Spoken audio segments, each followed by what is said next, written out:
भविष्य आले दादा. बसायला पाठ दिला, खानपान झालं अगदी व्यवस्थित. आणि मग राजानं विचारलं, सांगा ना माझ्या मुलीचं कसं होईल, तिचं भविष्य काय असणार आहे, तिला नवरा कसा मिळणार आहे. बाप आई बाप वेडेच असतात तो मुलांच्या बाबतीत, पूर्णपणे वेडे असतात. त्यांना वाटतं आपल्या मुलाचं कसं होईल, काय होईल. फार मात्र त्या ठिकाणी चिंता असते आई बापाला. तुम्हाला खोटं नाही सांगत, दारात जर कोणी भीक मागायला आलं ना आणि ते जर म्हटलं ना मी भविष्य सांगतो, तरी आईबाप मुलांना बोलून घेतात आणि हात दाखवतात, सांगा माझ्या मुलाचं भविष्य. अरे ठीक आहे, तुम्हाला हात आहे तुमचं भविष्य, पण ज्याला हातच नाही मग त्याला भविष्य नाही का. हाही प्रश्न आपल्या डोळ्यासमोर आपण ठेवला पाहिजे. श्रद्धा असावी पण अंधश्रद्धा नसावी. या मात्र माझं म्हणणं एवढंच आहे. मुलगी उपवर झाली. राजानं मात्र प्रधानाला सांगितलं, प्रधानजी ज्योतिष आलेत घेऊन. ज्योतिष्य बसली. ज्योतिषांना विचारलं, माझ्या मुलीचं कसं होईल, काय होईल, सगळ्या प्रश्नांची उत्तरं सांगा. ज्योतिष्य म्हटले, बघा सगळं भविष्य सांगतो, पण जोपर्यंत तुमची मुलगी पाहत नाही तोपर्यंत तिचं भविष्य सांगता येत नाही. राजआज्ञा झाली. मुलगी बाहेर आली दादा. मुलगी इतकी दिसायला सुंदर होती की ज्योतिषाची नजर त्या मुलीकडे गेली आणि ज्योतिषाने त्या मुलीकडे पाहिल्याच्या नंतर मनातली मनात विचार केला, राजा कशाला कोणाला देतोय, मलाच दिली तर काय बरं होईल. ऐकताय ना तुम्ही सगळे, काय विचार केला, मलाच दिली तर काय बरं होईल. आणि मग आता राजाला असं म्हणावं तर राजा आपल्याला पोरगी देणार नाही, त्याच्यासाठी काहीतरी करावं लागेल. म्हणून आता ऐका, त्या ज्योतिषानं काय केलं, असा चौकण आखला, सगळे मंगळ गुरु एकत्र केले आणि राजाला सांगितलं, राजे साहेब तुमची जी मुलगी आहे ती 2 कुळाचा नाश करणारी आहे. हिला जर घरात ठेवलं तर एक तर आई तरी मरल, नाही तर बाप तरी मरल. राजाचे डोळेच पांढरे. राजा म्हणला, आता हिचं काय करायचं. ज्योतिषी म्हटलं, काही नका करू, सोपं सांगतो, हिला मारू बिरू नका, अजिबात मारू बिरू. मग काय करायचं, लाकडी पेटार घ्या, पेटार पोरगी पेटाऱ्यात टाका आणि पेटार नदीला सोडून द्या. कारण याचं झोपडं नदीलाच होतं दादा. हो, त्याला माहित होतं पेटारे येऊन येऊन कुठे येणार, आपल्याकडेच येणार. आणि मग सांगितलं आणि ते निघून गेलं. राजा बिचारा उदास झाला, नाराज झाला. नाराज झाल्याच्या नंतर तेवढ्यात प्रधानजी आले. प्रधानाने विचारलं, राजेसाहेब झालं काय, फार उदास आहात तुम्ही. काही नाही बाबा, असा घडलेला प्रसंग सगळा सांगितला. प्रधानजी म्हणले, अजिबात चिंता करू नका, दुसरा ज्योतिष आणतो. दुसरा ज्योतिष आणला, त्याला बसायला पाठ दिला आणि मग ते बसल्याबरोबर त्या मुलीकडे पाहिलं. सगळं भविष्य अगदी छान सांगितलं. 2 कुळाचा उद्धार करणारी आहेत, ज्या घरात जाईल त्या घरात लक्ष्मी प्राप्त होईल, मुलीला मात्र राज्य कारभार मिळेल, अगदी सगळं व्यवस्थित होईल, चिंता करायची अजिबात गरज नाही. राजाला आनंद वाटला. पण राजा प्रधानाकडे गेला, प्रधानाला विचारलं, मग पहिल्या ज्योतिषाचं काय करायचं. प्रधान म्हणला, त्याचं काय करायचं ते माझं मी पाहतो. कारण पहिल्यापासून येत ना दादा, काय पहिले राजापेक्षा प्रधान हुशार आणि आता मंत्र्यापेक्षा त्याचा पीए जास्त हुशार. किती खडी खायची किती डांबर खायचं, जेवढं पीएला माहिती तेवढं कोणालाच माहित नाही दादा. म्हणून वशीला मंत्र्याला लावायचा नाही, वशीला पीएला लावायचा. हा ऐका, मला सांगायचं एवढं, प्रधानजी म्हणले त्याचं काय करायचं, माझं मी पाहतो. लाकडी पेटार घेतलं, पेटार 4-5 दिवसाचा उपाशी पिसाळलेला वाघ धरून आणला आणि पेटाऱ्यात टाकला. पेटार बंद केलं आणि पेटार नदीला सोडून दिलं. हे वाटच पाहत होतं गिराईक. यानं ते पेटार पाहिलं गड्या आणि धोत्रासहित पाण्यात उडी घेतली, दमच राहिला नाही. धोत्रासहित पाण्यात उडी, पेटार असं उचललं. मनात विचार आला, राजकन्या मिळाली, काय आनंदाची गोष्ट आहे, राजकन्या मिळाली. बाहेर आलो महाराज, पेटार उघडेपर्यंत दम नव्हता. भला मोठा दगड घेतला, पेटाऱ्यावर टाकला आणि टाकल्याबरोबर 4-5 दिवसाचं गुदमारलेला पिसाळलेला वाघ त्यानं जसं तोंड काढलं तसं याचं नरडच धरलं. एवढंच रपकन धरलं असेल गड्या. हा, फरकच नाही. ऐका, धरलं.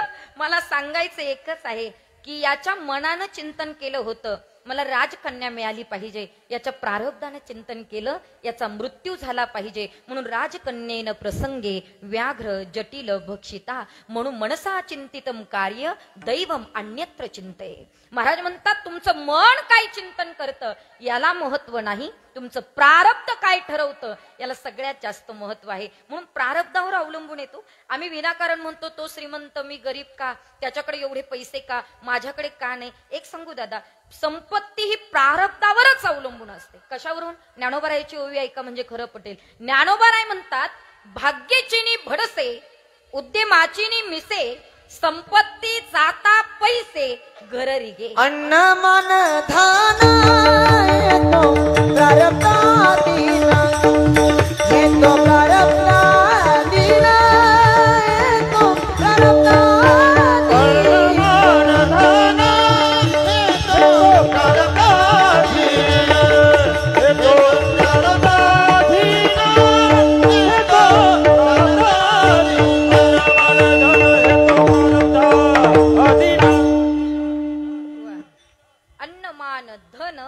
हे तो प्रारब्धा अधीन, हे प्रारब्धाच्या अधीन आहे. उगा आम्ही म्हणतो याच्याकडे काय ना आमच्याकडे काय नाही, त्याचं कारणच आहे, त्याच्या प्रारब्धात आहे म्हणून त्याला मिळतं, आमच्या प्रारब्धात नाही म्हणून आम्हाला मिळत नाही. कधी कधी तुम्ही बघा ना महाराज, वास्तविकता काहींकडे इतकी संपत्ती असते पण खायला कोणी राहत नाही. तसं एकाकडे भरपूर प्रॉपर्टी, असंच आहे शंभू महाराज, जिथं चणे तिथं दात नाही, आणि जिथं दात आहे तिथं चणे नाही. ज्याला 100 एकर जमीन आहे त्याला पोरगच नाही, आणि ज्याला 4-5 पोरं आहे त्याला 1 बिघा सुद्धा नाही. हे असंच चाललंय दादा, संपत्ती भरपूर त्याच्याकडे. विचार केला, मी मरणाच्या दारात आहे, म्हातारं झालं म्हणजे मी मरणार, म्हातारं झालं मरावंच लागतं. म्हातारं झालं कशावरून ओळखायचं? पांढरे केस झाले की आपण म्हातारं होत असतो. पांढरे केस किती डाय केले काळे करण्याचा प्रयत्न केला तरी म्हातारं तरुण होत नाही गड्या, अजिबात नाही. म्हातारं म्हातारच असणार. म्हातारं झालं, विचार केला आता मी म्हातारं झालो, आयुष्य थोडंच राहिलं आपल्याकडे, पण आपण कधी मरू याची गॅरंटी नाही. आपली संपत्ती कुत्रे मांजरं खाण्यापेक्षा ती चांगल्याच्या ताब्यात गेली पाहिजे. आणि तेव्हाचे राजे चांगले होते दादा, राजा चांगला होता, राजाच्या ताब्यात संपत्ती जावे असं वाटलं, आणि म्हणून विचार केला सगळं घेऊन गेलो तर राजा म्हणशील 7 दिवस पेटलं तर विजणार नाही एवढी प्रॉपर्टी माझी, आणि हा मला भीक देतो, कसं काय राजाला म्हणायचं. पण त्याने विचार केला काही करू, असा काहीतरी गुन्हा करू की राजानं ती संपत्ती घेतली पाहिजे आणि राजाच्या हाताने आपल्याला मरण आलं पाहिजे. काय मरण आलं पाहिजे. निघाला दादा, आणि निघाल्याबरोबर राजेसाहेब सिंहासनावर बसलेले होते. सगळी लोक त्या सभेला आलेली होती महाराज, इतकी गर्दी होती सभेला. राजेसाहेब सिंहासनावर होते, हे गेटवर उभं होतं, गेटवर, आणि सगळीकडे शांतता पसरली होती. इतकी शांतता होती, इतकी शांतता होती, ऐका ना, इतकी शांतता होती, मला हे सांगायचंय, इतकी शांतता होती, सगळीकडे शांत वातावरण. हे गेलं, आणि गेल्याच्या नंतर पायातली चप्पल काढली आणि नाही म्हणून राजाच्या मारून फेकली.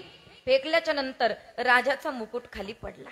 हो, खाली पडला. सगळे लोक त्याला मारायला धावले, सगळे लोक, प्रधानजी सहित सगळे त्याला मारतात. पण राजाची हळूच नजर त्या मुकुटाकडे गेली. पाहत होतं काय, त्या मुकुटावर भला मोठा विंचू नांगीवर करून उभा होता महाराज, नांगीवर करून. यानं विचार केला, यानं नसती चप्पल मारली तर मुकुट डोक्यावर असता, मुकुट डोक्यावर असता तो विंचू आतमध्ये असता, विंचू आतमध्ये असता त्याने डंका मारला असता, त्याने डंका मारला असता तो काय माझी अवस्था असती. हा भाग्यवान होता म्हणून मी वाचलो, मारू नका त्याला, त्याच्यामुळं मी वाचलो. प्रधान म्हणलं मग याचं काय करायचं राजेसाहेब? अरे त्याच्यामुळं मी वाचलो, एक काम करा, 40,000 मोहरा घ्या आणि याला दान करून टाका. कळतंय का तुम्हाला? कळतंय? हा, हे द्यायला आलं होतं, द्यायला, पण याच्या प्रारब्धात आणखीन होतं ना म्हणून याला आणखीन मिळालं. म्हणून भाग्याची भडसे. महाराज म्हणतात ज्याच्या भाग्यात आहे त्याला मिळणार म्हणजे मिळणार. विचार केला बुवा आता कसं काय करायचं, संपत्ती तर दिली पाहिजे. यानं पुन्हा दुसरी कृती केली. याला माहित होतं राजाच्या पत्नीवर राजाचं फार प्रेम आहे. ते वरती गेलं महाराज, आणि तेवढ्यात मात्र राजाची पत्नी सकाळी सकाळी केस धुवून त्या मात्र वरच्या मजल्यावर उभी राहिली, केस आपले सुकवत होती. हे पाठीमागणं गेलं, पत्नीला ढकलून दिलं विचार न करता. ती बिचारी खाली पडली. हो, तिचं कंबरड मोडलं, सगळी गल्ली गोळा झाली. गल्लीला गोळा व्हायला वेळ लागतो का हो दादा? अजिबात वेळ लागत नाही. तुम्हाला जुनी म्हण सांगू का, गरीबाची मेली बायकू आणि कोणाला येईना ऐकू, आणि राजाची मेली शळी सारी गरजली आळी. राजाची शळी मेली ना, शळी, तर लोक म्हणतात गाईपेक्षा जास्त दूध देत होती राजाची म्हणून. गरीबाची बायको मेली तर लोक आतून कडी लावून बसतात पण उघडत नाही, मौत न्यायला लागते का काय प्रश्न पडतो महाराज. ते असंच आहे. राजाची पत्नी खाली पडली, कंबरड मोडलं महाराज, सगळी गल्ली गोळा झाली. आणि राजा खवळला, संतापला आणि सांगितलं ज्यानं कोणी माझ्या पत्नीला वरतून ढकलून दिलं असेल त्याला आत्ताच्या आत्ता फासावर देण्यात यावं. राजा नुसता बोलला, हो नुसता बोलला, पण तेवढ्या 10 मिनिटांमध्ये जेवढी 4-5 मजली इमारत होती तेवढी ढासळली. ढसळल्याच्या नंतर प्रधान राजाकडे पळत गेला. राजे साहेब, हा भाग्यवान होता म्हणून तुमच्या पत्नीचं नुसतं कंबरड मोडलं, हा नसता तर ती कोणत्या मजल्यात असती, कोणत्या ढिगाऱ्यात गुजली असती ती सुद्धा दिसली नसती. भाग्यवान होता म्हणून नुसतं कंबरड मोडलं. आणि मग प्रधानजी म्हणले मग काय करायचं? राजा म्हटलं एक काम करा, याच्यामुळं माझी बायको वाचली, याच्यामुळं मी वाचलो, 80,000 मोहरा घ्या आणि याला दान करून टाका. प्रसंग संपला. कारण एवढंच आहे की ज्याच्या प्रारब्धात आहे तो नको म्हटला तरी त्याला मिळेल, आणि ज्याच्या प्रारब्धात नाही त्याला देवानं जरी द्यायचा प्रयत्न केला तरी मिळू शकत नाही महाराज, अजिबात मिळू शकत नाही. झालं काय, एक दरिद्री माणूस रस्त्याने येत होता आणि शिव पार्वती रस्त्याने चालली होती. पार्वतीची नजर त्या दरिद्री माणसाकडे गेली. ऐकताय ना तुम्ही सगळे? बोर नाही होत ना तुम्हाला? बोर झालं की मला सांगा, लगेच आपण चेंज करू. ऐका, ते चाललं महाराज दरिद्री माणूस. आणि दारिद्र्य अवस्था ही आपल्या वैऱ्याच्या सुद्धा जीवनात येऊ नये. कारण शंकराचार्य चाणक्य नीतीमध्ये शंकराचार्यांनी किंवा चाणक्य नीतीमध्ये चाणक्य महाराजांनी 4 दुःख सांगितले. पहिलं दुःख सांगितलं, दरिद्री माणूस जिवंत असून मेल्यात जमाय. हो. दुसरं दुःख सांगितलं, महामूर्ख माणूस जिवंत असून मेल्यात जमाय. तिसरं दुःख सांगितलं, महारोगी माणूस जिवंत असून मेल्यात जमाय. आणि चौथं दुःख सांगितलं, प्रवासी माणूस जिवंत असून मेल्यात जमाय. आणि त्या प्रवाशांमध्ये आमच्या सगळ्या कलाकारांचा, कीर्तनकारांचा नंबर लागतो. सगळ्यांचा. लोक फक्त आम्हाला म्हणतात, या वडले पाकिट काय करायचे. पण अख्खा कोरोना गेला तर विचारलं नाही का तुम्ही उपाशी होते का जेवले होते, काही घेणं देणं नाही दादा. म्हणून आमच्या कलाकारांना आम्हालाच माहिती आहे दादा. अहो, आम्ही इथपर्यंत पोहोचत नाही तेव्हा 1000 फोन येतात कुठपर्यंत आले. आणि पाकिट नारळ दिलं का तो कोणत्या घाटात गेला आणि कुणीकडे गेला, काही घेणं देणं नाही. म्हणून आम्हाला प्रवासामध्ये आमची काळजी घेणं गरजेचं आहे ना. महाराज घरून निघताना मुलांना सांगतो येतो, पण प्रवासातनं पुन्हा रिटर्न जाऊच याची काही गॅरंटी नाही. म्हणून कीर्तनकार होणं, कलाकार होणं इतकी साधी गोष्ट नाही. लोकाला असं वाटतं बुवा, पण हे सगळे घामाचे पैसे आहेत, एवढं सोपं नाहीयेत. पाकिट देतात म्हणून विशेष नाहीयेत दादा. अहो, पखवाज वाजवायला बसलं की किती घाम येतो त्याचं त्याला माहितीये. एवढं सोपं नाहीये. 2 तास कीर्तन करणं एवढं सोपं नाहीये. आणि 2 तासाच्या कीर्तनावर लोक ठरवतात पडलं का रंगलं. विशेष आहेत दादा, विशेष आहेत. एवढं सोपं नाहीये. सुळावरची परीक्षा आहे ती. आणि म्हणून मला सांगायचं एक आहे, प्रवासी माणूस जिवंत असून मेल्यात जमाय. तो दरिद्री माणूस रस्त्याने निघाला आणि निघाल्याच्या नंतर पार्वती आईसाहेबांनी त्याचं दारिद्र्य पाहिलं. बाई माणसाला लवकर दया येते महाराज. आणि मग पार्वती आईसाहेब म्हटल्यात महादेवाला, देवादिदेव महादेव सगळ्यांना देत आलात, याला काहीतरी द्यावं, याला काहीतरी द्या. देव म्हणले, ऐका, याला देऊन उपयोग होणार नाही. देवा द्या म्हणते ना तुम्हाला. पार्वती आईसाहेबांचे डोळे पाहिले, चेहरा पाहिला आणि देव म्हणले देतो देतो. कारण कोणीच कोणाचं कधीच ऐकत नाही, पण तिचं ऐकल्याशिवाय. खरं बोलतात एवढं बरं आहे. मला बरं वाटलं तुम्ही खरं बोलता. अरे तुम्ही ऐकतात त्याच्यात नवल नाही. देवाला ऐकावं लागलं पत्नीचं.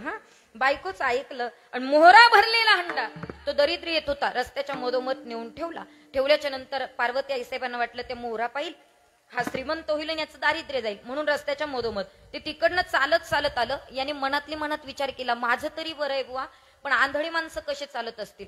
नुसतं विचार करत होता तोपर्यंत बरं होतं, पण यांनी डायरेक्ट प्रॅक्टिकल करायला सुरुवात केली. प्रात्यक्षिक. डोळे झाकून चालायला लागलं, डोळे झाकून. आणि त्या हंड्याला ठोकरला. आता तरी डोळे उघडायचे की नाही. ते म्हणलं अशाच आंधळ्यांना ठेसा लागत असेल. तसंच पुढे गेलं.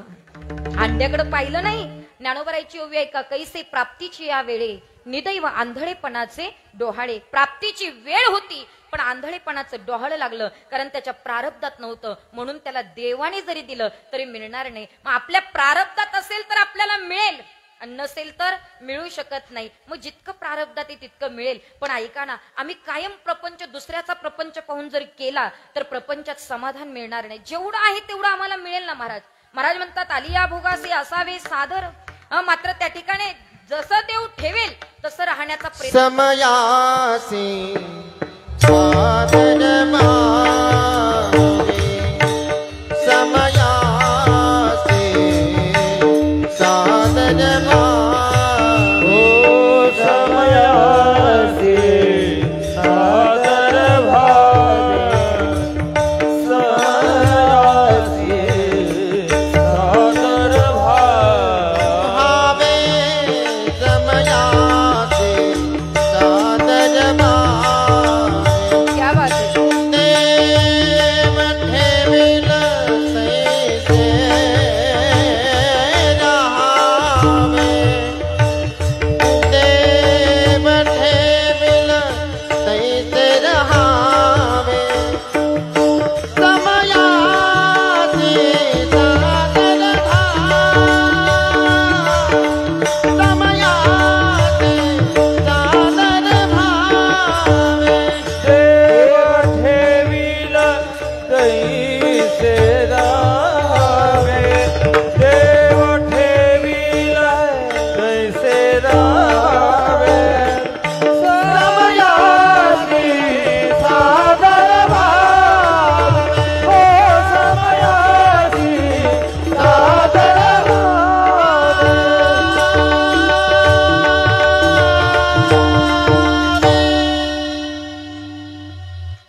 वा वा.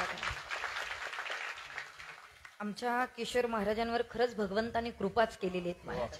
इतकं गोड गातात महाराज.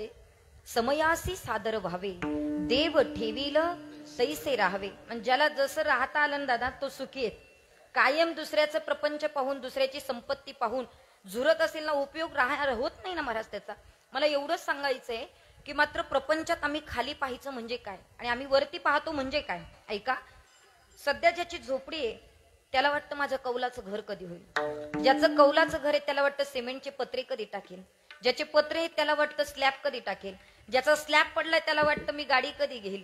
ज्याची गाडी आहे त्याला वाटतं 100 एकराचा मालक कधी होईल. याला म्हणतात प्रपंचात वरती पाहणे. आणि असं जर वरती पाहत गेला तर समाधान मिळणार नाही. मग खाली पहा प्रपंचात. मग ज्याचा स्लॅब आहे त्यानं पत्र्याच्या घराकडे पहा. ज्याचं पत्र्याचं घर आहे त्यानं कौलाच्या घराकडे पहा. ज्याचं कौलाचं घर आहे त्यानं झोपडीकडे पहा. आणि ज्याची झोपडी आहे त्यानं भिकाऱ्याकडे पहा. 100% समाधान. 100% प्रपंचात खाली पहा आणि परमार्थामध्ये वरती पाहिलं पाहिजे. परमार्थात वरती पाहायचं म्हणजे काय. आपल्या शेजारच्या वारकऱ्याची जर वारी होत असेल आणि आपली जर होत नसेल तर आपण विचार केला पाहिजे त्याची वारी होती माझी का होत नाही. त्यानं माळ घातली मी का घालत नाही.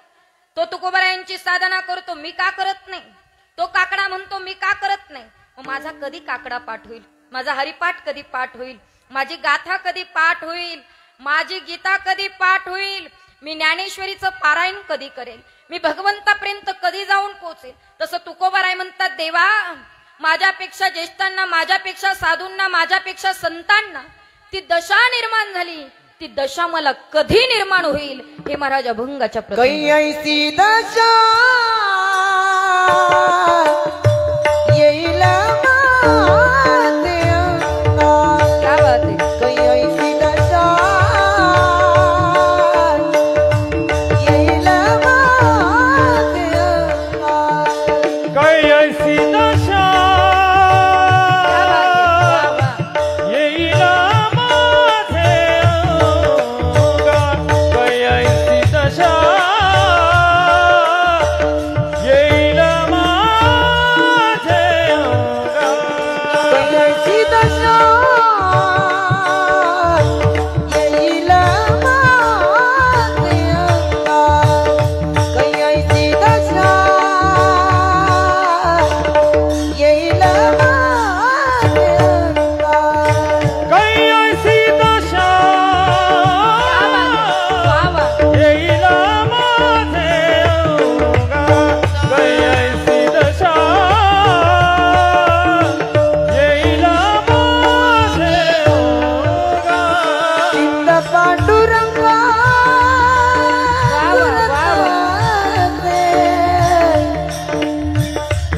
पांडुरंगा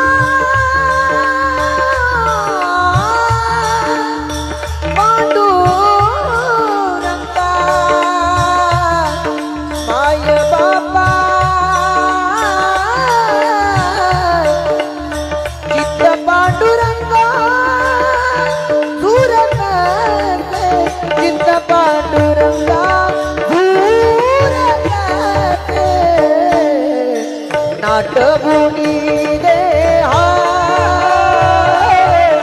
मायाचे चिंतन. नाटभूमी मायाचे चिंतन. चित्त पांडुरंगा झुरत असे. चित्त पांडुरंगा झुरत असे. चित्त पांडुरंगा झुरत असे. नाठवुनी देह पायाचा चिंतने. नाठवुनी देह पायाचा चिंतने. वा वा वा. अतिशय सुंदर. हा आकाश महाराजांचा आवाज खूप गोड आहे. असंच जर चालत राहिलं तर कीर्तन लांबण्याची शक्यता आहे. हा इतकं गोड वाटतंय ना डॉक्टर साहेब आवरव वाटत नाही. तुमचं काय म्हणणं आहे? आमच्या मनावर आहेत का? बर, हरकत नाही. विठ्ठल विठ्ठल विठ्ठल विठ्ठल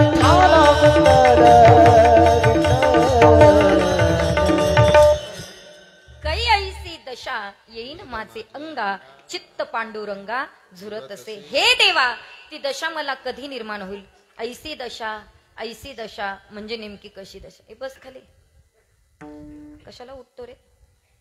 ऐका, अशी दशा म्हणजे नेमकी कशी दशा?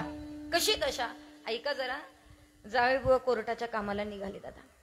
आता कोर्टाचं काम काही लवकर होणार नसतं, म्हणून शहाण्यानं सुद्धा कोर्टाची पायरी चढू नये असं म्हणतात. पण आता सध्या सगळे शहाणे कोर्टातच दिसतात, हेही विशेष आहे.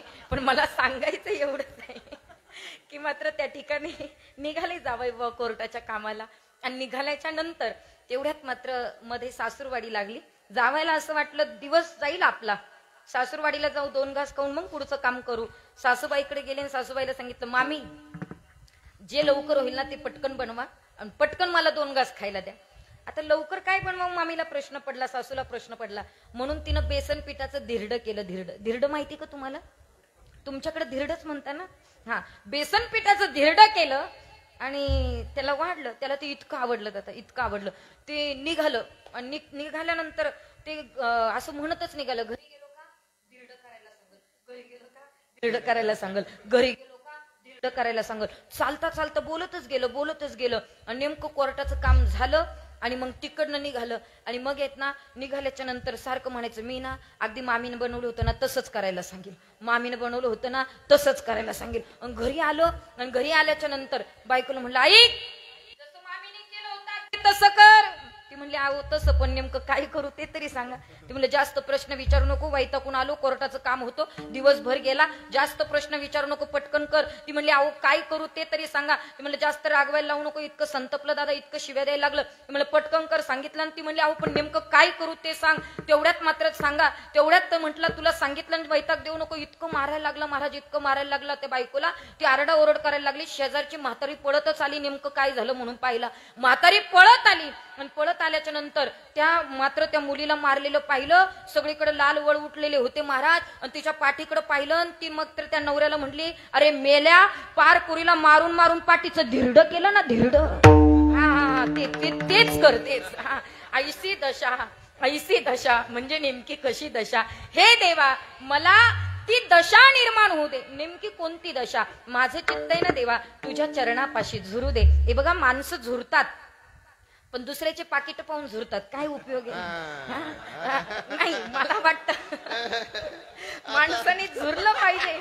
पाकिट बंगला पाहून नाही, गाडी पाहून नाही, पण त्या सेवे करता, त्या भगवंताच्या चरणाच्या सेवे करता झुरलं पाहिजेत महाराज. त्याची चरण सेवा अत्यंत महत्वाची आहे. त्याच्या करता झुरा आणि तुम्ही एकदा त्याच्या करता झुरून पहा, आयुष्यामध्ये काही कमी पडणार नाही हो.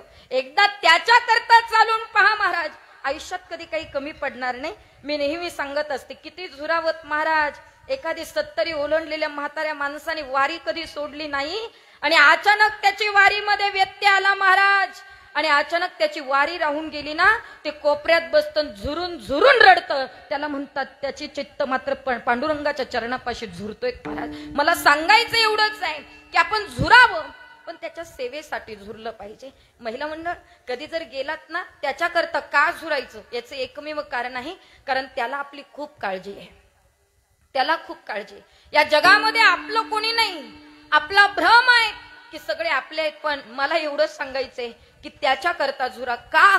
कारण तो आमची काळजी करतो. किती काळजी करतो सांगते, ऐका महाराज. रिटायर झाल्याच्या नंतर घरचे लवकर पाणी विचारत नाही, पण वारीत निघाल्याच्या नंतर ज्याच्याशी रक्ताचं नातं नाही, त्या हाताला धरतय म्हणतय, माऊली जेवण करून घ्या. त्याला जर आमची इतकी काळजी आहे तर त्याच्या करता आम्ही झुरलं पाहिजेत महाराज. त्याच्या चरणाच्या सेवे करता आम्ही झुरलं पाहिजे.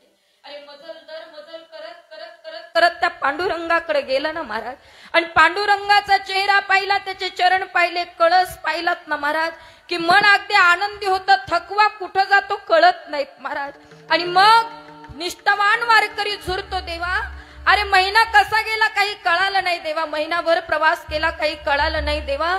पण आता कुठंतरी असं वाटतंय देवा की तुला मात्र सोडून जाऊ नये, आणि तो मनातली मनात कुडतो आणि झुरतो आणि मग घराकडे निघतो. याला म्हणतात झुरणे, याला म्हणतात झुरणे महाराज. प्रपंच करता काय झुरतात ऐका. तुलसीदासजी, ज्या तुलसीदासांनी रामायण लिहिलं महाराज, त्या तुलसीदासांचा मात्र प्रसंग पाहिला तर वाईट दिवस काढलेले महाराज. पोरकेपणाचे दिवस. आई नव्हती, वडील नव्हते महाराज. दुसऱ्या दासीनं सेवा केली, सांभाळ केला. तुलसीदास मोठे झालेत महाराज. कोणत्या तरी गुरुजींकडे शिक्षण घेतलं. शिक्षण घेता घेता घेता घेता पुढे तुलसीदासांचं शिक्षण पूर्ण झालं. तुलसीदासांचा विवाह झाला महाराज. आणि विवाह झाल्याच्या नंतर ज्या पत्नीशी विवाह केला होता ती पत्नी छान होती दिसायला, अतिशय सुंदर. पण मात्र त्या ठिकाणी जो जावयाचा मान असतो महाराज, मांडव परातनीच झाली नव्हती. कुणाची? तुलसीदासांची. मांडव परातनी नसली की मात्र पुढे काही मात्र संसार करता येत नाही असं म्हटलं जातं बरं का. आणि मग मात्र सासू मात्र त्या ठिकाणी जावयाला बोलवते, सुनेला बोलवते, आणि एकदा का ते येऊन गेले की मग त्यांचा प्रपंच सुरू होतो महाराज. पण तुलसीदासांचा प्रपंच ते न झाल्यामुळे सुरू झालेला नव्हता. काशीमध्ये शिकायला गेलेले तुलसीदास शिक्षण घेत असताना पत्नीची आठवण आलीत महाराज. आणि पत्नीची आठवण आल्याच्या नंतर मध्यरात्री तुलसीदासजी निघाले. निघाल्याच्या नंतर पूर आलेला होता महाराज. सगळीकडे अंधार पडलेला होता. त्या अंधारामध्ये निघालेत. पत्नीवर प्रेम होतं महाराज, अतिशय प्रेम तुलसीदासांचं. पत्नी सारखी तोंडासमोर दिसत होती. त्या पत्नी करता तुलसीदासजी निघालेत. नदीला पूर आलेला, त्या पुराचा विचार केला नाही. वाटलं लाकडाला धरून प्रवास पुढे करू, पण ते लाकूड नसताना ते गेलेल्या माणसाचं प्रेत होतं. त्या प्रेताला धरून अख्खा प्रवास केला. कारण धुंदचे मात्र डोळ्यावर फक्त पत्नीच्या प्रेमाची होती महाराज. तिथं गेले, पत्नीला भेटायचं, कसं वरती जायचं महाराज. आणि मग विचार केला. त्या वाटलं नाडी लटकलेली आहे, दोरा आहेत लटकलेला महाराज. नाडी म्हणून सर्पाला लटकून वरती गेलेत महाराज. पत्नीकडे पाहू लागले. पत्नीला सांगितलं माझं तुझ्यावर खूप प्रेम आहे. तुझ्या प्रेमापोटी मध्यरात्री पूर आलेला असताना सुद्धा आलो. पत्नीने तुलसीदासजीकडे बघून विचार केला, तुम्ही माझ्या करता आलात, पण ऐका ना, हा प्रपंच होणारच आहे. पण ऐका ना, इतकं प्रेम करतात माझ्यावर, इतकं प्रेम करतात. प्रेताला धरून आलात, इतकं प्रेम करतात. सर्पाला पकडलं, इतकं प्रेमात अंध झालेत. अहो इतके काय प्रेमात अंध झाले, माझ्यावर इतकं प्रेम करतात. याच्यापेक्षा अर्ध प्रेम जरी माझ्या परमात्म्यावर केलं, त्याच्याकरता झुरले तरी तो प्रसन्न झाल्याशिवाय राहणार. म्हणून झुरायचं ते प्रपंच करता नाही, परमार्थ करता झुरा. म्हणून हे देवा, ती दशा मला कधी निर्माण होईल की माझं चित्त तुझ्या चरणापाशी झुरेल. पण देवा, ती दशा निर्माण होण्याकरता आणि माझं चित्त तुझ्या चरणापाशी झुरण्याकरतात ना देवा, मला माझ्या स्वतःच्याच देहाचा विसर पडणं अत्यंत महत्वाचं आहे. हे महाराज अभंगाच्या दुसऱ्या नाठवोनी देह